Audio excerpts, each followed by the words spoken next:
Welcome to study PQ. आज हम बात करेंगे आर्टिकल 370 की और कश्मीर इशू की। तो पहले हम देखेंगे व्हाट इज़ आर्टिकल 370 कि आर्टिकल 370 है क्या, फिर कश्मीर इशू पे थोड़ी सी बात करेंगे और फिर हम देखेंगे कि Jammu and Kashmir reorganisation bill क्या है, ठीक है, जिसके बारे में आजकल बहुत ज़्यादा चर्चा हो रही है। तो ये तीन चीज़ें आज हम देखेंगे, तो आइए इसको शुरू करते हैं। तो सबसे पहले हम देखते हैं कि व्हाट इज़ आर्टिकल 370 कि आर्टिकल 370 है क्या। तो आर्टिकल 370 बेसिकली इंडियन कॉन्स्टिट्यूशन का एक आर्टिकल है जिसमें जम्मू एंड कश्मीर स्टेट को एक स्पेशल स्टेटस का दर्जा दिया गया है।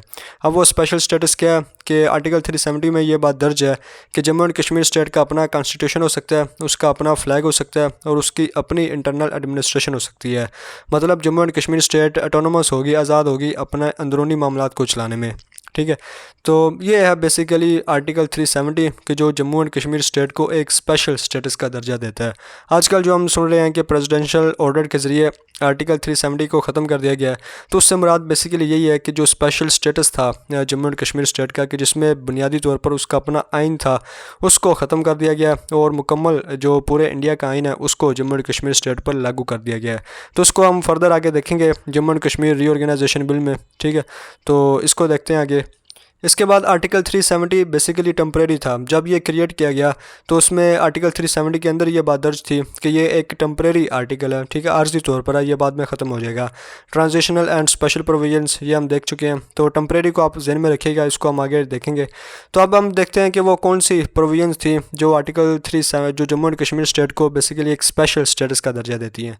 तो उसमें सबसे पहले नंबर पर तो हम डिस्कस कर चुके हैं कि इंडियन जो कॉन्स्टिट्यूशन है वो पूरा का पूरा जम्मू एंड कश्मीर स्टेट पर लागू नहीं होगा, बल्कि सिर्फ चंद प्रोविजंस इंडियन कॉन्स्टिट्यूशन की जम्मू एंड कश्मीर स्टेट पर लागू होंगी, ठीक है। तो पहला जो स्पेशल स्टेटस है वो तो आइन का आ सकता है कि ख़ुद जम्मू एंड कश्मीर स्टेट का अपना कॉन्स्टिट्यूशन होगा।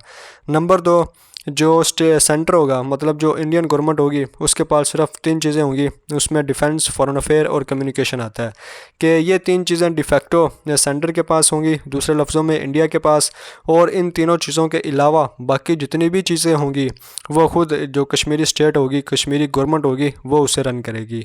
इसके बाद इसमें तीसरे नंबर पर आता है कि आप डिफेंस, फॉरेन अफेयर और कम्युनिकेशन के अलावा अगर इंडियन कॉन्स्टिट्यूशन की कोई प्रोविज़न जम्मू एंड कश्मीर में लागू करना चाहते हैं तो उसके लिए कंकरेंस ऑफ स्टेट गवर्नमेंट के जम्मू एंड कश्मीर स्टेट की जो गवर्नमेंट होगी, ठीक है, उसकी कंकरेंस, उसकी इत्तफाक राय लाजम होगा। इसके बगैर कोई भी इंडियन कॉन्स्टिट्यूशन की कोई भी provision Jammu and Kashmir state पर लागू नहीं होगी।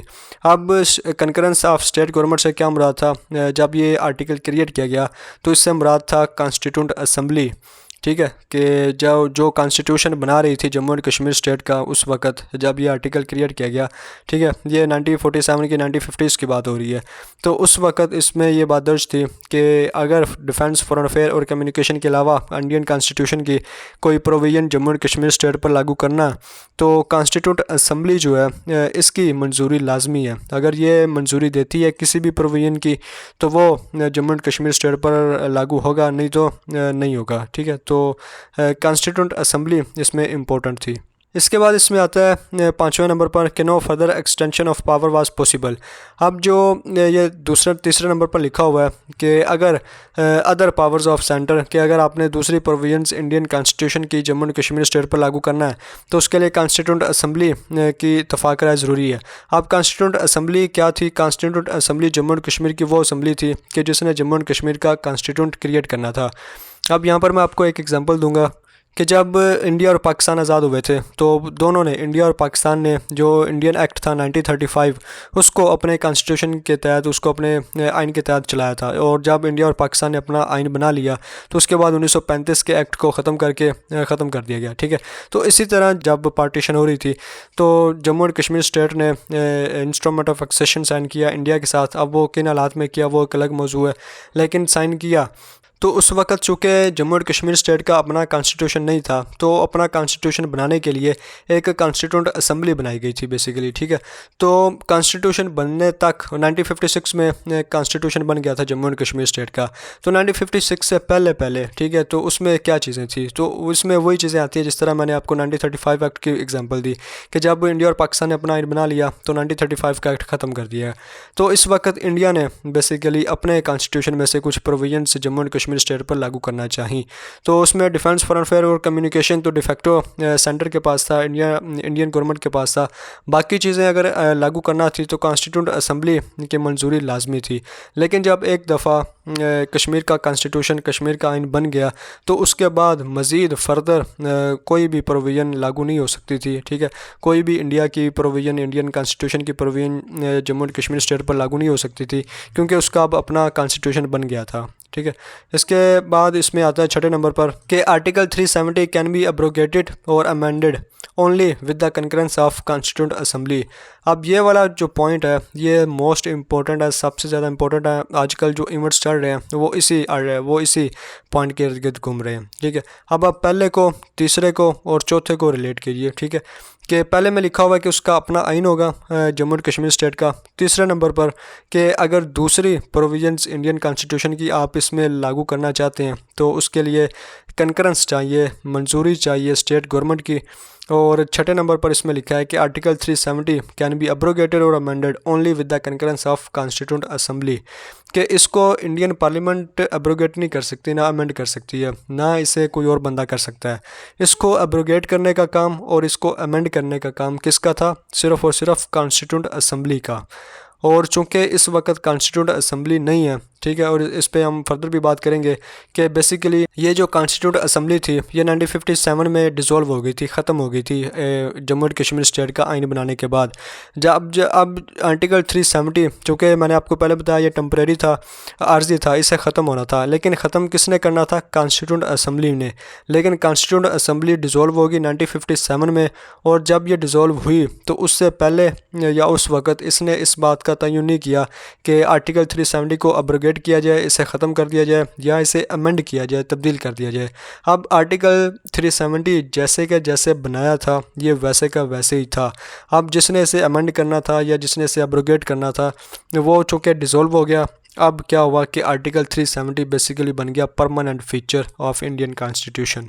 ये बात इसमें सबसे ज़्यादा इंपॉर्टेंट है कि अब इस वक्त 2019 में भी आर्टिकल 370 इंडियन कॉन्स्टिट्यूशन में परमानेंट है। अब परमानेंट का क्या मतलब हुआ कि चूँकि आर्टिकल 370 में लिखा था कि कश्मीर को स्पेशल स्टेटस दिया गया है कि जिसके तहत उसका अपना कॉन्स्टिट्यूशन हो सकता है, अपना फ्लैग हो सकता है, अपनी इंटरनल एडमिनिस्ट्रेशन हो सकती है। ठीक है, तो इसको अब बेसिकली ख़त्म नहीं किया जा सकता। लेकिन आजकल जो हम बात सुन रहे हैं कि प्रेसिडेंशियल ऑर्डर के ज़रिए आर्टिकल 370 को ख़त्म कर दिया गया। ठीक है, और पूरा का पूरा जो इंडियन कॉन्स्टिट्यूशन है वो जम्मू एंड कश्मीर स्टेट पर लागू कर दिया गया है, तो ये असूली तौर पर इल्लीगल है। ठीक है, इसको हम आगे भी देखेंगे कि ख़ुद इंडिया की सुप्रीम कोर्ट ने इस बात का फ़ैसला दिया था कि आर्टिकल 370 को ख़त्म नहीं किया जा सकता। ठीक है, अगर ख़त्म करना या इसको ख़त्म करना था तो वो काम था कॉन्स्टिट्यूंट असम्बली का, क्योंकि आर्टिकल 370 के अंदर ये बात लिखी हुई है कि इसको अगर आपने अब्रोगेट करना है, ख़त्म करना है या इसको अमेंड करना है, तब्दील करना है, तो वो सिर्फ़ और सिर्फ होगा with the concurrence of constituent assembly of Jammu and Kashmir.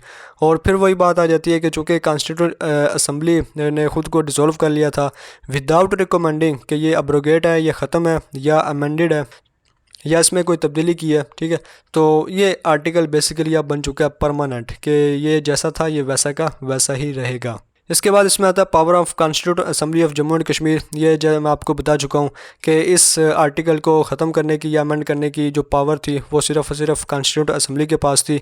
इसके अलावा इंडियन पार्लियामेंट या कोई भी बंदा इसको अमेंड नहीं कर सकता। इसके अलावा हाउ इट बिकम परमानेंट ये मैं आपको बता चुका हूँ। इसके बाद आता है आर्टिकल 35A। इस पर आजकल बहुत ज़्यादा बात हो रही है। आर्टिकल 35A भी बेसिकली इंडिया के आइन का एक आर्टिकल है जिसमें परमानेंट सिटीजनशिप के बारे में और प्रॉपर्टी परचेज़ के बारे में लिखा हुआ है कि आर्टिकल 35 के तहत जो कश्मीरी गवर्नमेंट है वो इस बात को डिसाइड कर सकती है कि परमानेंट सिटीज़न कौन है जम्मू एंड कश्मीर स्टेट का। बेसिकली ये प्रोटेक्ट किया गया था सिटीज़नशिप को कि दूसरे इंडिया मतलब पूरे इंडिया में से कोई भी कश्मीर में जाके सेटलमेंट ना करे, वहाँ पर जाकर ना रहे या वहाँ पर जाकर रह के ख़ुद को कश्मीरी डिक्लेयर ना करे। ठीक है, कश्मीर का जैसा कि जैसा स्टेटस था, जैसी की जैसी वहाँ पर पॉपुलेशन थी वो वैसी की वैसी ही रहेगी। इसके बाद इसमें था प्रॉपर्टी परचेज़ के पूरे इंडिया में से लोग आकर कश्मीर में प्रॉपर्टी परचेज़ नहीं कर सकते। ठीक है, तो ये काफ़ी एक अच्छी शिक थी, काफ़ी एक अच्छा आर्टिकल था कि जिसमें कश्मीरियों की सिटीज़नशिप को प्रोटेक्ट किया गया और उनकी प्रॉपर्टी को प्रोटेक्ट किया गया कि बाहर से कोई बंदा आके उसको परचेज़ नहीं कर सकता और ना ही बाहर से कोई बंदा कश्मीर में आकर वहाँ पर रहाइश इख्तियार कर सकता है, वहाँ पर सेटलमेंट कर सकता है। इसके बाद सवाल आता है कि वाइड क्रिएटेड के इसे बनाया क्यों गया। तो इसमें सबसे पहले आता है इंडियन इंडिपेंडेंस एक्ट 1947 के, जिसमें इंडिया और पाकिस्तान को आज़ाद किया गया। फिर प्रिंसली स्टेट्स के बारे में कहा गया कि वो इंडिया और पाकिस्तान में से जिसको चाहे ज्वाइन करें या इंडिपेंडेंट रहे। तो उस वक्त मसला सिर्फ जम्मू एंड कश्मीर स्टेट का बना था, जिसमें महाराजा हरि सिंह ने इंस्ट्रूमेंट ऑफ एक्सेशन साइन किया था इंडिया के साथ। अब दोबारा फिर मैं ये कह रहा हूँ कि ये जिन हालात में किया था, कैसे किया था, ये एक अलग मौजू है, लेकिन बहरहाल उसने साइन किया था। अब इस इंस्ट्रूमेंट ऑफ एक्सेशन में यह बात दर्ज थी कि no compulsion of future constitution, के जम्मू एंड कश्मीर का पर कभी भी फ्यूचर में ये प्रेशर नहीं डाला जा सकता, ना उसको कंपेल किया जा सकता है कि वो इंडिया का कोई भी आइन एक्सेप्ट करे। ठीक है, जम्मू एंड कश्मीर स्टेट का अपना आइन होगा, ठीक है, अपना उसका कॉन्स्टिट्यूशन होगा, जिसके मुताबिक वो आगे चलेगी। कोई भी जो इंडियन कॉन्स्टिट्यूशन है वो ज़बरदस्ती जम्मू एंड कश्मीर स्टेट पर लागू नहीं किया जाएगा। ये इंस्ट्रूमेंट ऑफ एक्सेशन में बात दर्ज थी। इसके अलावा जो रिप्रेजेंटेटिव ऑफ कॉन्स्टिट्यूट असम्बली थे, जो जम्मू एंड कश्मीर की कॉन्स्टिट्यूट असम्बली थी, जिन्होंने पहला कॉन्स्टिट्यूशन बनाना था, उन्होंने ये रिक्वेस्ट की इंडियन यूनियन से कि वो सिर्फ़ और सिर्फ डिफेंस, फॉरेन अफेयर और कम्युनिकेशन ये अपने पास रखे और बाकी सारा की सारी जो चीज़ें हैं वो जम्मू एंड कश्मीर स्टेट को सौंप दे। तो इस चीज़ को इंडियन यूनियन ने एक्सेप्ट किया। ठीक है, और इसी ज़रूरत को मद्देनज़र रखते हुए, इन्हीं चीज़ों को देखते हुए आर्टिकल 370 बेसिकली क्रिएट किया गया। अब इसका क्या मतलब है कि इंडियन यूनियन के पास तो बेसिकली तीन चीज़ें थी, डिफेंस, फॉरेन अफेयर और कम्युनिकेशन। अब जम्मू एंड कश्मीर स्टेट को एडमिनिस्टर करने के लिए, उसको रन करने के लिए बाकी प्रोविजन भी चाहिए थी, बाकी जो आइन था वो भी चाहिए था, लेकिन चूँकि उसका आइन बना नहीं था, उसके लिए कॉन्स्टिट्यूंट असम्बली थी जो उसका आइन बना रही थी। तो आइन बनते तक बेसिकली ये आर्टिकल 370, जैसे मैं आपको पहले भी बता चुका हूँ, ये नीचे मैंने लिखा है कि this was a temporary provision, कि ये टेम्परेरी प्रोविजन बनाई गई, कि जिसमें ये बात दर्ज थी कि other articles of Indian constitution, कि अगर आप इन तीनों चीज़ों के अलावा दूसरे आर्टिकल भी जम्मू एंड कश्मीर स्टेट पर लागू करना चाहते हैं तो वो आप कर सकते हैं, लेकिन with the concurrence of states constituent assembly, के स्टेट की जो कॉन्स्टिट्यूंट असम्बली होगी उसकी मर्ज़ी के साथ आप उसको अप्लाई करेंगे। ठीक है, तो ये टेम्परेरी था, इसको बाद में ख़त्म हो जाना था, लेकिन फिर मैं आपको रीज़न दे चुका हूँ कि चूँकि कॉन्स्टिट्यूंट असम्बली ने ख़ुद को डिज़ोल्व कर लिया विदाउट रिकमेंडिंग के आर्टिकल 370 ख़त्म हो चुका है, अब्रोगेटेड है या अमेंडेड है। ठीक है, तो लिहाजा इस बात से आर्टिकल 370 बेसिकली अब परमानेंट बन चुका है, क्योंकि जिसने इसको टेम्परेरी करना था, जिसने इसको ख़त्म करना था, वो कॉन्स्टिट्यूंट असम्बली अब है ही नहीं।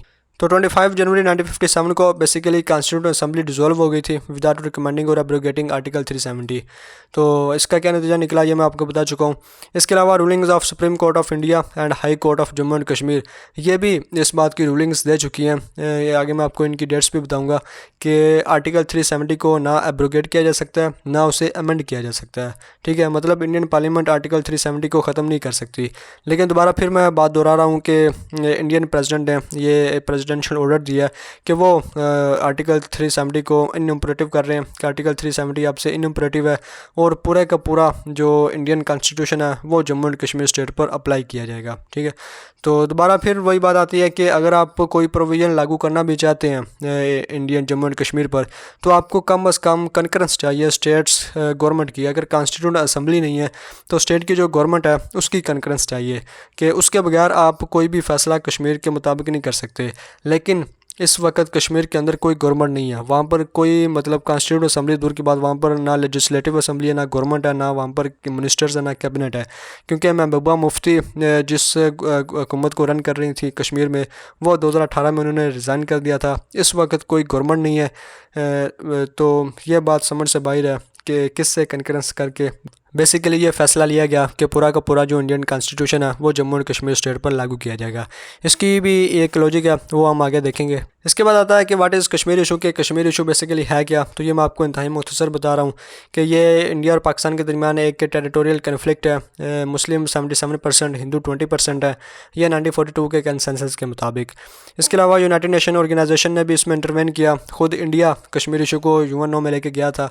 इसके बाद UNO ने कुछ प्रपोजल दिए, कुछ पाकिस्तान को पसंद ना आए, कुछ इंडिया को पसंद ना आए, लिहाजा ये मसला चलता रहा। इसके अलावा इंडिया और पाकिस्तान ने अब तक 3 जंगें लड़ी हैं, एक तो आज़ादी के फ़ौरन बाद, फिर 65 की और फिर 71 की। इसके बाद कारगिल वार भी आप इसमें शामिल कर सकते हैं। इसके अलावा नेहरूज़ प्रोमिसेस के जब आज़ादी मिली थी तो उस वक़्त पंडित जवाहरलाल नेहरू ने बहुत ज़्यादा प्रोमिसेस किए थे, बहुत ज़्यादा वादे किए थे कि वो कश्मीर के अंदर प्लेबिसाइड करवाएंगे, कि कश्मीरी आवाम इस बात का फ़ैसला करेंगे कि वो इंडिया के साथ रहना चाहते हैं या पाकिस्तान के साथ रहना चाहते हैं। इसके अलावा पाकिस्तानी डिमांड्स भी नेहरू वाली डिमांड है कि पाकिस्तान ने डिमांड किया कि कश्मीर के अंदर प्लेबिसाइड करवाया जाए, कश्मीरी पीपल इस बात का फ़ैसला करें कि वो इंडिया या पाकिस्तान के साथ किसके साथ रहना चाहते हैं, ना कि महाराजा हरी सिंह या दूसरी चीज़ें। इसके अलावा इंडिया इनिशली वांटेड प्लेबिसाइड, शुरू में नेहरू ख़ास तौर पर जब प्राइम मिनिस्टर था तो तब इंडिया चाहता था कि प्लेबिसाइड हो, लेकिन ग्रेजुअली इंडिया इस बात से हटता रहा। ठीक है।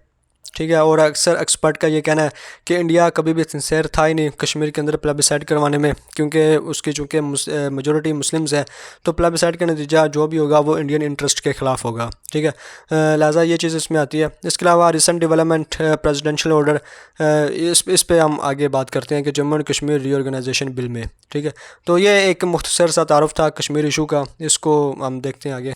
अब हम देखते हैं कि Jammu and Kashmir reorganisation bill के आजकल जो चल रहा है और पूरी दुनिया में इसके बारे में बातें हो रही हैं, चर्चा हो रहा है। ठीक है, पाकिस्तान में ख़ास तौर पर, इंडिया में भी, इंडिया में तो ये चल रहा है, तो इसको देखते हैं ये क्या है। तो पहले ये देख लें कि 2014 और 2019 में बीजेपी, भारतीय जनता पार्टी, जिसके लीडर नरेंद्र मोदी हैं, ठीक है, उनका ये इलेक्शन मैनिफेस्टो रहा था कि वो कश्मीर को इंडियन यूनियन में लेके आएंगे, कि वो कश्मीर को मुकम्मल तौर पर इंडिया का एक पार्ट बनाएंगे और इंडिया का जो कॉन्स्टिट्यूशन है वो मुकम्मल तौर पर कश्मीर के अंदर लागू होगा और कश्मीर का जो स्पेशल स्टेटस है आर्टिकल 370 के तहत उसको वो ख़त्म करेंगे। इसके बाद इसमें आता है कि 2019 अभी 5 अगस्त को एक प्रेसिडेंशियल ऑर्डर आया था इंडिया के अंदर, जिसमें ये बात दर्ज थी कि all provision of Indian constitution apply to Jammu and Kashmir, के कश्मीर का बेसिकली जो स्पेशल स्टेटस है उसको ख़त्म कर दिया गया है और इंडिया के आइन की तमाम शिक्कें, तमाम के तमाम आर्टिकल्स अब जम्मू एंड कश्मीर स्टेट पर लागू किए जाएंगे। ठीक है, इसके अलावा एक 1954 में भी ऑर्डर दिया गया था, प्रेसिडेंशियल ऑर्डर इंडिया के अंदर। ठीक है, इसके बारे में आप अलग से सर्च कर सकते हैं। इसमें जिसी तरह 2019 में ये प्रेसिडेंशियल ऑर्डर है, इसी तरह 1954 में आया था कि जिसमें कहा गया था कि सिर्फ ओनली सम प्रोविजन, कि सिर्फ चंद आर्टिकल्स इंडियन कॉन्स्टिट्यूशन के जम्मू एंड कश्मीर स्टेट पर लागू किए जाएंगे। लेकिन 2019 में ऑर्डर आया कि all provisions of Indian constitution apply to Jammu and Kashmir. ठीक है, इसको हम देखेंगे आर्टिकल 370 के अंडर के ये उससे कैसे कंट्रेरी करता है, कैसे उससे मुतजाद करता है।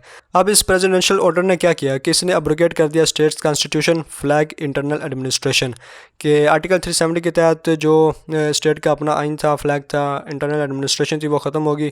इसके अलावा जैसे मैं आपको पीछे बता चुका हूँ कि इंडियन कॉन्स्टिट्यूशन की अगर आप दूसरी प्रोविज़न भी जम्मू एंड कश्मीर स्टेट पर लागू करना चाहते हैं तो उसके लिए आपको स्टेट गवर्नमेंट की कंकरेंस लाजमी चाहिए होती है। ठीक है, तो अब चूँकि पूरा का पूरा आइन ही लागू हो रहा है, ठीक है, इंडिया का जो पूरा का पूरा आइन है वो जम्मू एंड कश्मीर स्टेट पर लागू हो रहा है, तो उसके लिए लाजमी बात है गवर्नमेंट की कंकरेंस चाहिए होती है। तो मैं आपको पहले भी बता चुका हूँ कि इस वक्त चूँकि जम्मू एंड कश्मीर स्टेट में कोई गवर्नमेंट है ही नहीं, जो थी वो 2018 में उन्होंने रिज़ाइन कर दिया था महबूबा मुफ्ती की लीडरशिप में। ठीक है, तो इस वक्त कोई वहाँ पर गवर्नमेंट नहीं है, लेकिन वहाँ पर कौन है, वो वहाँ पर इस वक्त है गवर्नर, जो अपॉइंटेड बाय सेंटर, कि जिसको खुद इंडिया के प्रेसिडेंट ने अपॉइंट किया है। अब जब ये प्रेसिडेंशियल ऑर्डर दिया गया था कि पूरे के पूरे इंडियन कॉन्स्टिट्यूशन की provisions Jammu and Kashmir state पर लागू होंगी, तो उस वक्त ये कहा गया कि ये with the concurrence of state of Jammu and Kashmir है। अब with the concurrence of state of Jammu and Kashmir से क्या मुराद था गवर्नर। ठीक है, कि जो जम्मू एंड कश्मीर स्टेट का गवर्नर है उसकी कंकरेंस से ये जो प्रोविजंस है तमाम का तमाम Indian constitution Jammu and Kashmir state पर लागू किया जा रहा है, ये उसकी कंकरेंस से आगे लेके जाया गया है। तो अब आप खुद ही समझ सकते हैं कि गवर्नर अपॉइंटेड होता है। ठीक है, इसको खुद सेंटर, खुद इंडियन प्रेसिडेंट ने नॉमिनेट किया होता है, ये इलेक्टेड नहीं होता, ये अवामी नुमाइंदगी नहीं करता, ये किसी कश्मीरी की नुमाइंदगी नहीं कर रहा होता, बल्कि ये इंडियन जो प्रेसिडेंट है उसकी नुमाइंदगी कर रहा होता है, ये सेंटर की नुमाइंदगी कर रहा होता है। तो उसकी कंकरेंस से आप कैसे एक आइन पास कर सकते हैं। ठीक है, तो ये बिल्कुल एक इलॉजिकल है, बिल्कुल इलीगल है। इसके बाद आता है री इंटरप्रटेशन ऑफ आर्टिकल 367। यह भी इंडिया के आइन का एक आर्टिकल है। इसमें यह बात दर्ज है कि अगर आप दूसरी प्रोविजन इंडियन कॉन्स्टिट्यूशन की जम्मू एंड कश्मीर स्टेट पर लागू करना चाहते हैं तो आपको गवर्नर की कंकरेंस लाजमी चाहिए होती है, लेकिन governor must be advised by council of ministers के जम्मू एंड कश्मीर स्टेट की जो गवर्नमेंट है उसके जो मिनिस्टर्स होंगे, उसकी जो काबीना होगी, governor must be advised bye them कि जब तक वो उसको एडवाइज़ नहीं करेंगे, वो उसको कंकरेंस नहीं देंगे, गवर्नर आगे कंकरेंस नहीं दे सकता।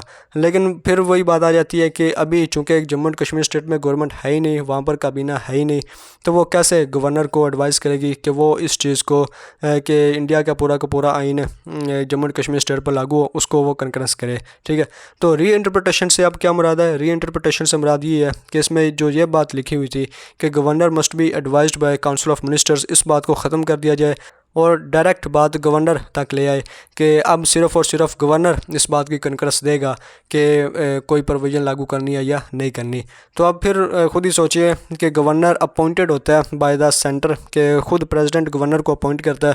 वो अवामी नुमाइंदगी नहीं करता, वो जम्मू एंड कश्मीर स्टेट के पीपल की नुमाइंदगी नहीं कर रहा, बल्कि वह ख़ुद सेंटर की कर रहा है और सेंटर ही एक हुक्म देता है और उसी का अपॉइंट किया हुआ बंदा उसको रेटिफाई कर देता है। तो वो बात तो वहीं की वहीं आ जाती है।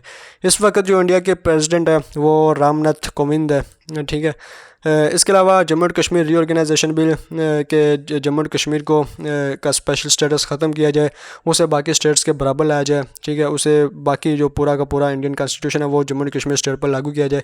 यही basically Jammu and Kashmir reorganisation bill है। इसे इंडिया के होम मिनिस्टर अमित शाह ने पार्लियामेंट में इंट्रोड्यूस करवाया था। ठीक है, राज्यसभा जो इंडियन पार्लियामेंट का अपर हाउस है, इसमें 125 मेंबर्स ने इसे रेटिफाई किया, 61 ने अपोज किया, टोटल इसमें 245 है। इसके अलावा लोकसभा जो लोअर हाउस है इंडियन पार्लियामेंट का, इसमें 370 पीपल्स ने पार्लियामेंटेरियन ने इसे रेटिफाई किया, 70 ने अपोज किया और टोटल इसमें 555 हैं। इसके अलावा महबूबा मुफ्ती और उमर अब्दुल्ला ये शेख अब्दुल्ला के ग्रैंडसन है। ये दोनों इस वक्त हाउस अरेस्ट में हैं, दोनों पिछले चीफ मिनिस्टर रह चुके हैं। इसके अलावा अक्टूबर 2015 और 3 अप्रैल 2018 इसमें high court of Jammu and Kashmir और इसमें सुप्रीम कोर्ट ऑफ इंडिया, इन्होंने इस बात का वर्डिक्ट दिया हुआ है कि आर्टिकल 370 को कभी भी ख़त्म नहीं किया जा सकता, क्योंकि जिसने इसे ख़त्म करना था वो अभी है ही नहीं। ठीक है, तो ये था ओवरऑल जो आर्टिकल 370 और Indian Jammu and Kashmir reorganisation bill. इसको अगर मैं समराइज़ करूँ तो आर्टिकल 370 बेसिकली कश्मीर को एक स्पेशल स्टेटस का दर्जा देता है कि जिसमें उसका अपना आइन हो सकता है, जो ख़ास बात है। इसके बाद अगर इंडियन कॉन्स्टिट्यूशन की दूसरी प्रोविज़न आप जम्मू एंड कश्मीर पर अप्लाई करना चाहते हैं तो उसके लिए स्टेट गवर्नमेंट की कंकरेंस लाजमी चाहिए होती है।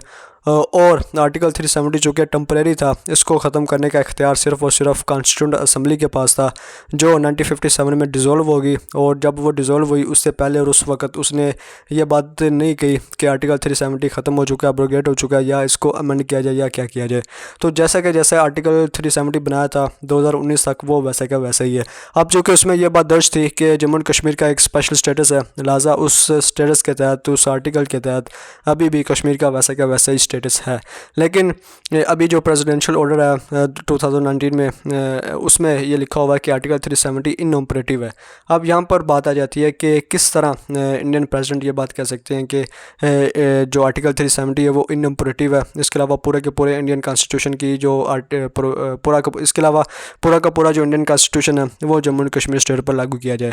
अगर आप ये लागू कर रहे हैं तो किसकी कंकरेंस से कर रहे हैं? ठीक है, क्योंकि जम्मू एंड कश्मीर में तो कोई गवर्नमेंट है ही नहीं कि जिसकी कंकरेंस से आप पूरा का पूरा इंडियन कॉन्स्टिट्यूशन उस पर अप्लाई करेंगे। ठीक है, इसके अलावा इंस्ट्रूमेंट ऑफ एक्सेशन में ये बात दर्ज थी जो हरी सिंह ने साइन किया कि जम्मू एंड कश्मीर स्टेट का अपना एक आइन होगा और फ्यूचर में उसको कंपेल नहीं किया जाएगा इंडियन कॉन्स्टिट्यूशन को एक्सेप्ट करने में। तो ये बात इसमें आ जाती है। तो ये था एक ओवरऑल आर्टिकल 370। उम्मीद करता हूँ आपको किसी हद तक इसके बारे में पता चला होगा। वीडियो देखने का शुक्रिया।